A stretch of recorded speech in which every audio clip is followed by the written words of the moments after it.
కన్న తల్లే నిన్ను చీత్కరించుకుంది. నీ తోడబుట్టిన వాళ్ళ, నీ తమ్ముడు కానీ నీ సిస్టర్ కానీ నిన్ను చీత్కరించారంటే నువ్వు ఎంత పెద్ద నీచ్ కమీనో అందరికీ తెలుసు. నువ్వు నా గురించి మాట్లాడేంత అర్హత నీకు ఉందా అని అడుగుతున్నా.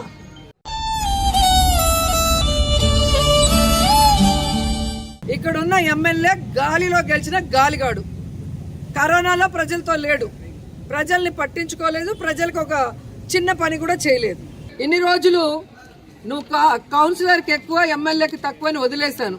కానీ రోజు రోజుకి నీకు బాగా ఎక్కువైపోయి నువ్వు మాట్లాడే విధానానికి ఫుల్ స్టాప్ పెట్టాలని ఈరోజు మేము ఒక డెసిషన్ తీసుకుంటున్నాం.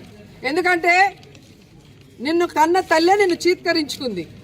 నీ తోడబుట్టిన వాళ్ళ, నీ తమ్ముడు కానీ నీ సిస్టర్ కానీ నిన్ను చీత్కరించారంటే నువ్వు ఎంత పెద్ద నీచ్ కమీనో అందరికీ తెలుసు. నువ్వు నా గురించి మాట్లాడేంత అర్హత నీకు ఉందా అని అడుగుతున్నా. ఈరోజు నువ్వు ఎమ్మెల్యే అయిన తర్వాత గంజాకి అడ్డాగా మారిపోయింది పుత్తూరు నగరి.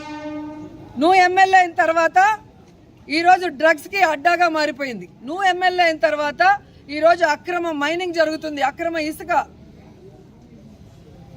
ఇవన్నీ చేస్తూ నువ్వు మా మీద నిందలేస్తున్నావు. రాబోయేది జగన్మోహన్ రెడ్డి గారి ప్రభుత్వం. 5 ఏళ్ల తర్వాత ఈ 5 ఏళ్లలో నువ్వు చేసిన అవినీతిని కూర్చోబెట్టి కక్కిస్తానని కూడా ఈ సందర్భంగా తెలియజేసుకుంటున్నా. మా లీడర్లు బెదిరించో భయపెట్టేస్తో ఎవ్వరు భయపడిపోయేవాళ్ళు లేరు. మీ తాటాకు చెప్పులకి ఎవ్వడు భయపడేవాడు లేడు. జగన్మోహన్ రెడ్డి గారు చెప్పారు కదా, మేం ప్రజల కోసం ఫైట్ చేసేవాళ్ళం, అధికారంలో ఉంటే ప్రజలకు మంచి చేసిన వాళ్ళం. ఈరోజు గర్వంగా ప్రజల్లోకి మేము వెళ్ళగలం. కానీ మీరు వెళ్ళే పరిస్థితి లేదు. చాటలతో పరకలతో కొడతారు. జగన్మోహన్ రెడ్డి ఇచ్చేటివన్నీ ఇస్తాము, అవి కాకుండా మేము చెప్పినవి కూడా ఇస్తామని చెప్పి చంద్రబాబు నాయుడు, పవన్ కళ్యాణ్, లోకేష్ ఎలా ఫెయిల్యూర్ అయిపోయారు, ఎలా ప్రజల్ని మోసం చేశారో అందరికీ తెలుసు. అలాగే ఈ దేశంలోనే ఏ రాష్ట్రంలో చేయనటువంటి విధంగా మొదటి సంవత్సరమే 1,86,000 కోట్ల రూపాయలను అప్పు తీసుకొచ్చి ఒక చెత్త రికార్డు సృష్టించిన ముఖ్యమంత్రి ఎవరైనా ఉన్నారంటే అది చంద్రబాబు నాయుడు. ఈరోజు లా అండ్ ఆర్డర్ ఏ విధంగా ఫెయిల్యూర్ అయింది రాష్ట్రంలో, ఆడపిల్లల్ని ఎలా మానభంగాలు చేసి చంపేస్తున్నారో అందరూ చూస్తున్నారు.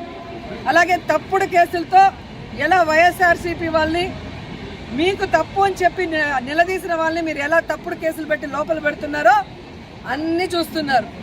అఫీషియల్స్ని మీరు ఎలా మోసం చేసి ఉద్యోగస్తుల్ని ఈరోజు వాళ్ళని కూడా ఎలా మోసం చేశారో అందరూ చూస్తున్నారు. నిరుద్యోగ భృతి ఇస్తాం లేదా ఉద్యోగం ఇస్తామని వాళ్ళని కూడా ఎలా మోసం చేశారో అందరూ చూస్తున్నారు. కాబట్టి ఈరోజు డోర్ టు డోర్ పోయి ఇంటింటికి తెలుగుదేశం అంటే మిమ్మల్ని కొడతారన్న భయంతో ఈ విధంగా తప్పుడు కేసులు పెట్టి లీడర్ని బెదిరిస్తూ డైవర్షన్ పాలిటిక్స్ చేయాలనుకుంటే ఎవరు ఒప్పుకోరు. ఇంకొకసారి నోరు గనక అదుపు తప్పితే అదే భాషలో నేను మాట్లాడాల్సి వస్తుందని భానుప్రకాష్ని హెచ్చరిస్తూ ఇదే పోలీసులకు చెప్తున్నాను. ఈరోజు తిరుపతి కానీ, రాజంపేట కానీ, నగిరిలో కానీ ఎవరెవరైతే ఉన్నారో ఎమ్మెల్యేలుగా, ఎంపీలుగా వాళ్ళందరూ కూడా మాట్లాడండి.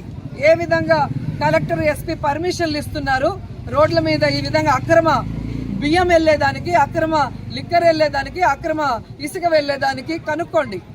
మీ ఇన్వాల్వ్మెంట్ లేకపోతే ఎవరైతే ఇన్వాల్వ్మెంట్ ఉందో ఆ ఎమ్మెల్యేలను అందరినీ కూడా అరెస్ట్ చేసి లోపల పెట్టండి.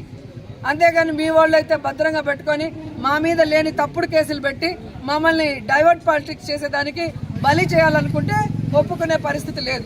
మా కార్యకర్తలకి మేము అండగా ఉంటాం, మాకు జగన్మోహన్ రెడ్డి గారు అండగా ఉంటారు. కోర్టుకు వెళ్తాం, కోర్టు మీద నమ్మకం